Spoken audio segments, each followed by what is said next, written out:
All right, everyone. I know this is a couple days late, but I mean it's still pertinent news. Now it's an evolving situation, and thankfully, my prediction turned out to be true. I think I mentioned this the other day in one of my videos. After the Hanoi summit sort of fell through, you remember Trump left the summit early. He's like, fuck this. Apparently, something was lost in translation, and I don't. That's the cover story, really. What I said is that Kim Jong-un had just made his big ask, which is what North Korea had said was, hey, in order to go forward with talk about peace and stuff, we want a removal of all sanctions on North Korea. Trump said, no can do, bye, and he left. Within 24 hours, North Korea issued a series of statements clarifying their position. They said, no, that's not what we're saying. We want some sanction relief, and we want to close our nuclear reactor at Yongbyon. Now, the problem, here's the big problem with that sort of arrangement. It's a good start, but here's the problem. Let's say they close their reactor. Unless they decide to bomb it and completely decommission it and turn it into a skeleton, they can turn it back on very quickly, which means that it's ultimately a meaningless gesture. And Kim Jong-un knows this. What will end up happening probably is over the subsequent weeks or months or year or whatever, Trump will continue tacitly talking to Kim Jong-un. They'll hammer something out. It will include more than just the closure of their reactor. It'll probably include a declaration of nuclear stockpile or a piece of paper unofficially ending the war, or another summit, which is, basically just a really hearty meet and greet. It'll include more than that. And the U.S. will dick around on what sanctions to relieve. Pompeo will go over there several times. He'll hammer things out with their ministers and with Kim. And eventually you'll see some sort of further deal. In the meantime, though, relations between the DPRK and the ROK, North and South Korea respectively, continue unabated. They're still removing landmines, they're removing border posts, they're moving back, heavy machinery and equipment. Their soldiers are milling about on both sides of the DMZ freely now and talking to each other. They're repatriating remains, people are meeting each other. In some cases these soldiers are probably brethren, which is really weird. And it's an era of good feelings. You have not seen that since before the Korean War began. This is the most peaceful that the Korean Peninsula has been since the early 1950s. And that happens without the U.S. and China's involvement. Look, that's a separate story entirely because China and the U.S. look at it from a strategic standpoint in regards to themselves.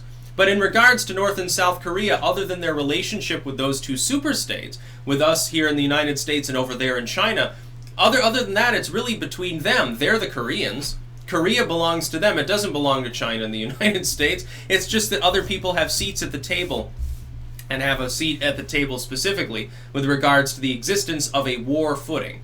The United States is kind of sort of still on a war footing, but it's relaxing now. It seems like it's less likely to blow up in our faces. You're less likely to see a nuclear conflict in East Asia, in other words, at the moment.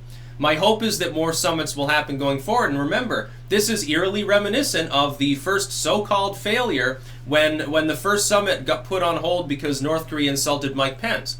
And then the next time it was apparently the North Koreans felt insulted by Pompeo. And then this time it's we felt insulted by their big ass. And the next time the United States will act in kind and will probably stall out the next summit for a few weeks or something, or put the propaganda broadcast back on for a week in retaliation for some state issue. This is the way that things work. It's a tug of war.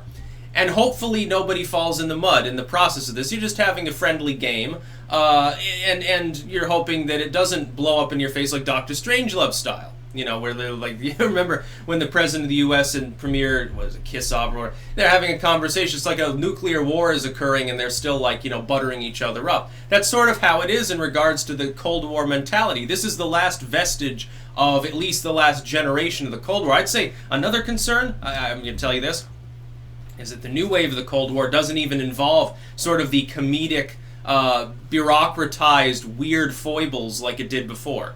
Like sort of the almost funny side of the Cold War with the breakdown of communication and hour-long greetings between world leaders to make sure they don't insult anyone, and alternately saying great things and then in private saying fuck these bastards and stuff like that. That's the funny part of the Cold War is basically gone. This is the last point we can have a chuckle. If you look at the Cold War in relation to the U.S. and Russia, it's all of the worst, most militarized aspects of the struggle of the 50s or 60s without any of the fun.